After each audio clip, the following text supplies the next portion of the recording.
세계 곳곳의 기후 소식 살펴보는 시간입니다. 기후 리포트. 오늘은 또 어떤 소식일까요? 대선 기후 공약 시리즈 마지막입니다. 아하. 이제 그 자료집이 다 나왔기 때문에 네. 선거 공약서를 보고 대선 후보들의 기후 공약을 숨은 그림 찾기처럼 한번 찾아봤는데 네. 결론적으로 3명은 기후 공약이 있었고 네. 3명은 기후 공약이 전혀 없었다. 아예 없었다고요? 예. 기후 같은 경우는 사실은 이념과 정파를 초월한 문제죠. 그렇죠. 예, 남녀노소 어떤 분한테 여쭤보다도 기후 중요하지. 그렇죠. 요즘 날씨 봐라 이러시고 오늘도 아마 외신 보신 분들은 아실 거예요. 스위스 알프스의 나라 스위스에서 알프스 빙하가 무너졌습니다. 아. 빙하가 무너져서 산사태가 일어나서 와. 산간 마을의 90%가 매몰이 되고 한 분이 실종되는 사고가 일어났는데 앞서서. 최근 몇 년에 스위스에서 비일비재한 일이랍니다. 네. 기후 변화 때문에 빙하가 계속 녹고 녹고서 있어서. 지반이 약해지기 때문에 네. 자 이런 일들이 남의 일이 아니죠. 이런 속에서 우리나라 대통령 후보들은 어떤 기후 공약을 내놓고 있는지 준비했는지. 선거 공약성, 그러니까 지금 보이는 라디오에 저희가 같이 띄워드릴게요. 네. 중앙선거관리위원회 홈페이지 지금 들어가시면 특히 자녀분이 계시면 한번 같이 찾아보시면 좋습니다. 네. 중앙선거관리위원회에 등록된 대선 후보별 선거 공약서에 담긴 정책 공약들 가운데 기후 혹은 지속가능 사회 또는 환경 관련 공약이 어떤 것이 있는지 한번 살펴봤습니다. 만일 선거 공약서가 담겨 있지 않은 후보도 있어요. 그런 분들 같은 경우는 책자형 선거 공보나 10대 공약을 대신 살펴봤습니다. 네. 자, 보이는 라디오에 그대로 화면 띄워드리겠습니다. 중앙선거관리위원회 누리집으로 한번 들어가 보시죠. 결론적으로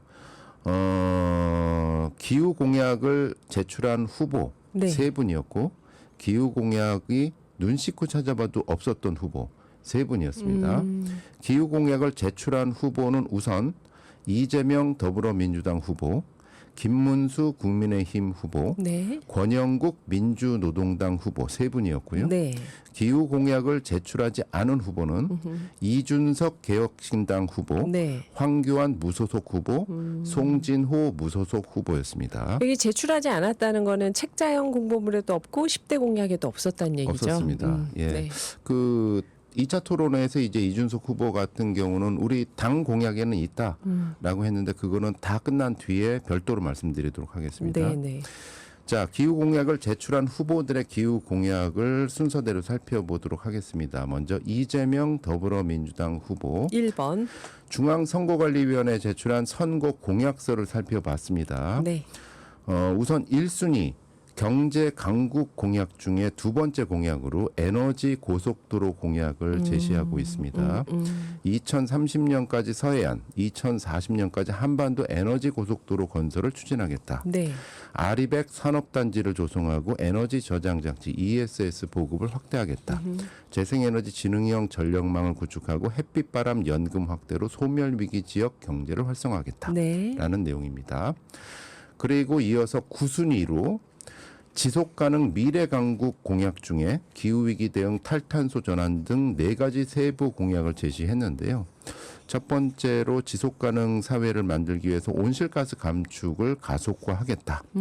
하지만 구체적인 수치는 몇 %까지 줄이겠다라는 것은 없다라는 비판도 있습니다. 두 번째, 탈플라스틱 기반 자원순환 사회를 조성하겠다. 네.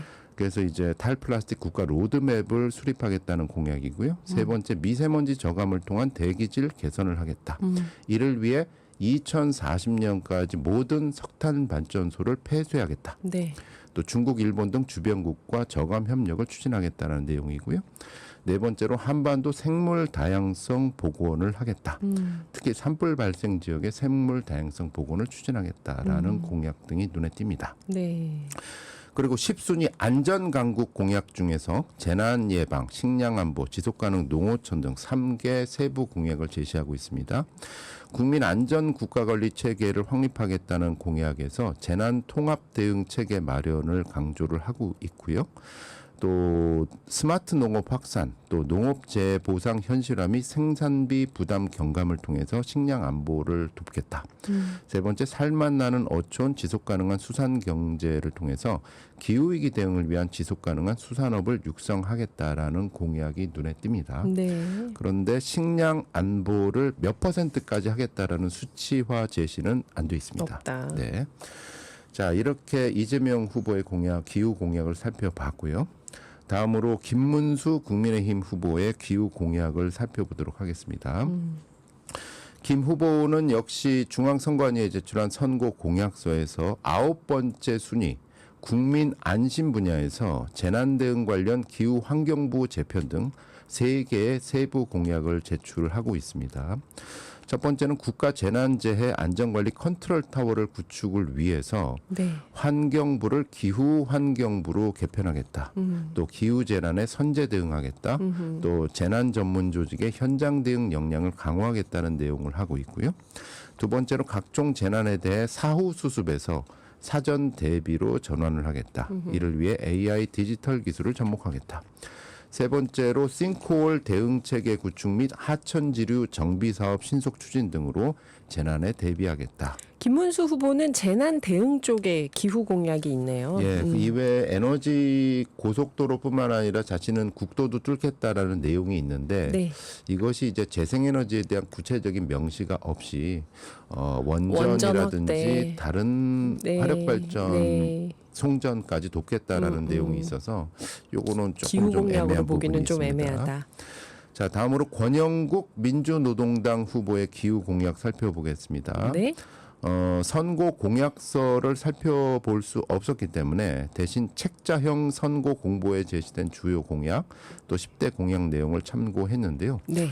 권 후보는 5대 공약 중에서 5순위로 공공재생에너지 확대 공약을 제시하고 있습니다. 공공재생에너지요. 재생에너지 확대는 기본인데 민영이 아니라 공공이 공공으로 주도해야 하겠다. 된다라는 내용이 핵심입니다. 궁금하네요. 이를 이거. 위해 공공재생에너지법을 제정해서 공공재생에너지를 전면적으로 확대하겠다. 또 정의로운 탈석탄법을 제정해서 2035년 전까지 석탄 화력발전소 조기 폐쇄 및 발전 노동자의 고용을 보장하겠다. 네.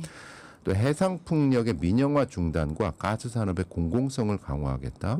또 공유제인 재생에너지 이용 수익 활동의 이용 부담금 부과해서 보편적인 이익을 공유하겠다는 내용을 하고 있습니다. 네.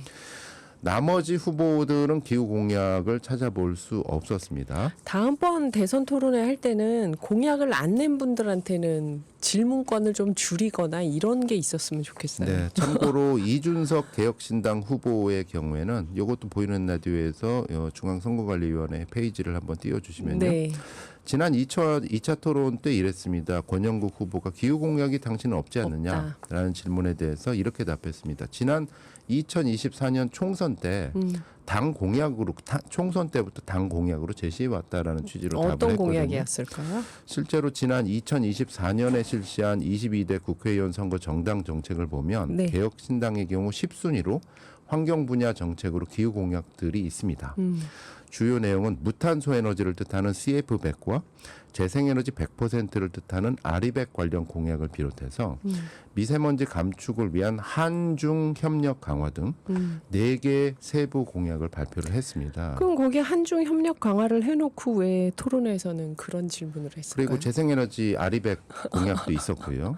그러나 이번 21대 대통령 선거에서는 정당 공약에서도 후보자 공약에서도 기후나 환경 분야 공약은 없었습니다.